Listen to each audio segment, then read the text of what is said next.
I'm moored up here just above Bratch locks today, overlooking the horses in the fields. It's a very bright, or quite bright morning. There's a little bit of cloud in the sky. I'm going to go for a little walk.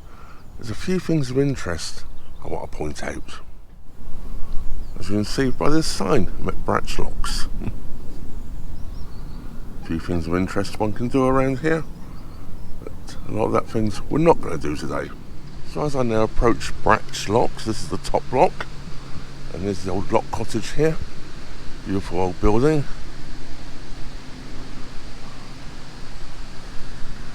I'm not going to really start off here at the locks. We're going to come back and talk about the locks later. There's a few things I want to point out. This tells you how to use the locks going up and going down. Oh, I've even got horses around here, look. They're not towing barges though.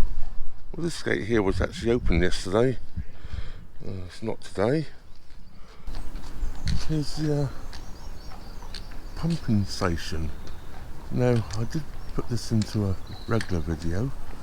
I want to add it to a little special video. Inside this wonderful looking building with the turrets and everything, there are two triple expansion steam engines that were used to pump the water up from an underground lake. And apparently that underground lake has never dropped by more than about 1 inch in its entire life, so the water permeates down through the sandstone here and keeps it filled. Unfortunately, apparently during World War II, due to the excessive use of fertilisers on the land around here, that is now just starting to seep down through the sandstone, and it's starting to create a bit of a problem. They're now having to filtrate that out, which they didn't need to do in the past. It's taken that long to get down into the water. Now these steam powered pumps in here, they were triple expansion pumps, or triple expansion steam engines I should say, which were very, very top of the range at the time. It's the same style of steam engine actually used in the Titanic. All this information, by the way, has been given to me by some local people that have been living in the area forever, basically. So I'm taking what they say as being true. They're the ones that should know. The thing about these steam engines were, they were replaced, I believe, back in 1964 with electric engines. I might be wrong there. 62 and 64 ring a bell, but don't quote me on that when they were replaced. And they went into disrepair, of course.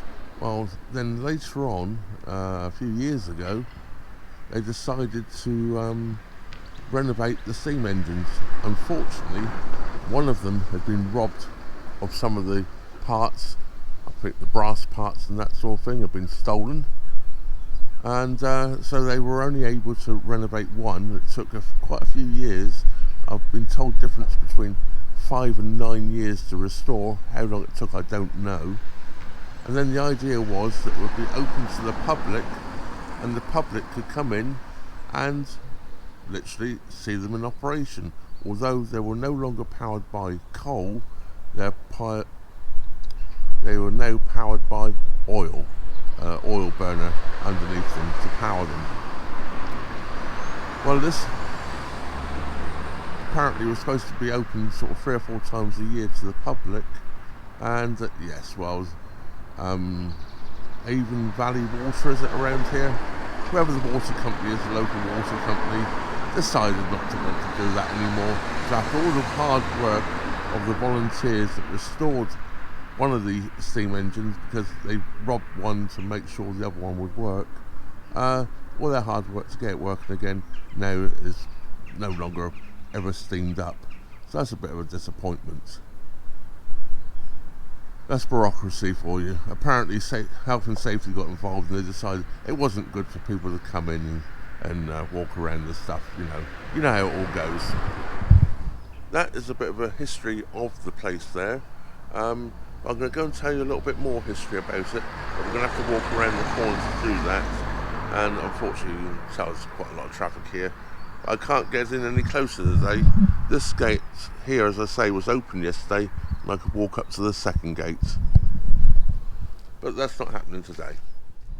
Now, this car park we have here, where we can park up now to look at the locks, etc., used to be a dumping area for all the ash which came from the boilers for the steam engines.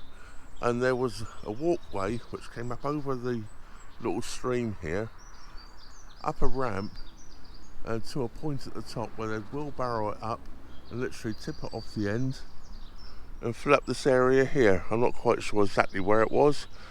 There's no signs of it left behind. And then horse and cart would come along and take the ash away. Later on it would be mechanical tractor or traders or small lorries or whatever would use to take that away, but early on it was horse and carts. Now this wonderful little bridge here which goes across the little stream here, which has a tree falling down across it now and is gated off, was the entranceway in for the coal. So the coal was put on wheelbarrows or carts or hand carts or whatever and brought across this bridge and then stacked up inside the yard inside there, ready for the steam engines. And the coal, of course, arrived here by barge. Now this here was the wharf where the barges would come along here and be unloaded with their coal and taken across that small bridge as we just shown you over there.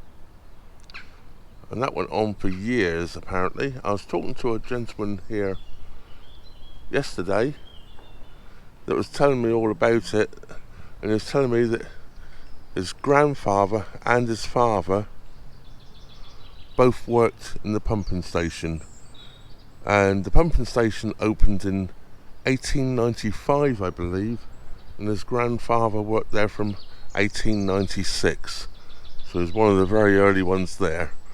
And I'm not sure when it opened in 85 and when his grandfather got there in 86, but it was very much at the start. Quite a story he had to tell, and he told me a few other stories which I'm going to share with you. The gentleman Pete I was talking to yesterday, now his father lived in a house just over there. I'm not sure if the house is still there or not. We didn't get into that sort of deeper discussion, but his father was a bit of a scoundrel, shall we say, and back in the wartime he worked at one of the munitions places, and he had this secret that nobody ever wanted to talk about. He had done something wrong, he'd stolen something and done something wrong.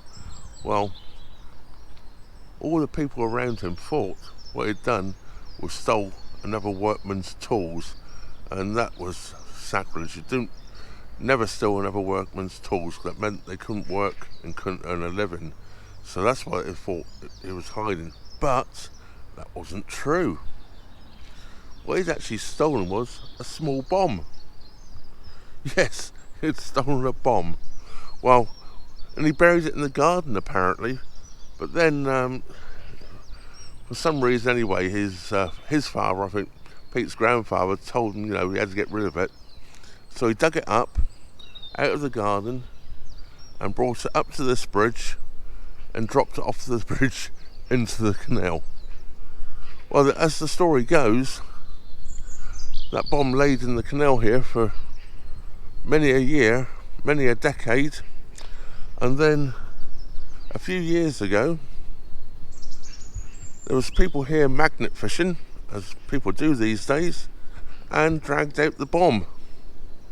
Well, of course, then the bomb squad was called and everything, and apparently it's put up on the bank here, and the bomb squad turned up. They closed off the bridge, closed off the entire area, and then they had to move the bomb from here because they couldn't do a controlled explosion here because of the closeness to the bridge and everything and the houses around.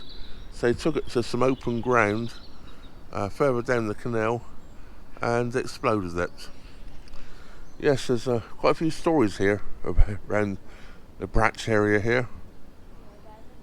Quite interesting. Anyway, I've got another story to tell you, but for that we're going to go up onto the locks. Now, a lot of people call these staircase locks, but they're not, as the sign actually tells you here. Bratch locks are a flight of locks, not a staircase, and I'll show you why. On a staircase lock, this lock gate here at the top of the first lock would be the lock gates for the second lock, bottom lock gates. Well, as you can see here, it's not the case. We have the bottom lock gate here for the bottom lock and the lock gate there for the middle lock. This little short pound in between, which is quite interesting. This pound level is maintained by somewhere else, and this pound here is what maintains the level for that lock. Now, all three locks are actually different depths, so they can't just use the water from one to the other to actually maintain a proper level. This is the pound here.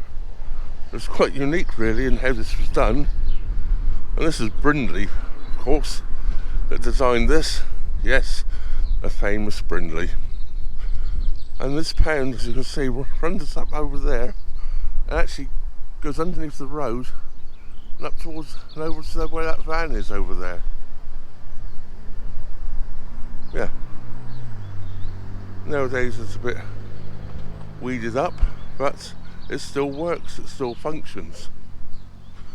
Now, I've got another story to tell you coming up very shortly about the next little pound between the next two locks, the middle lock and the top lock. Now, the pound above the middle lock here, which is underneath this bridge basically into the top lock, a disaster happened here. I don't know the year, but it was a long time ago. It's probably 80 or 90 years ago. The lock keepers here, who lived in the house there, had a young son called Ian. And Ian was cycling around on his bike out here one day and that little railing up there wasn't there at that point in time. I'll show you it.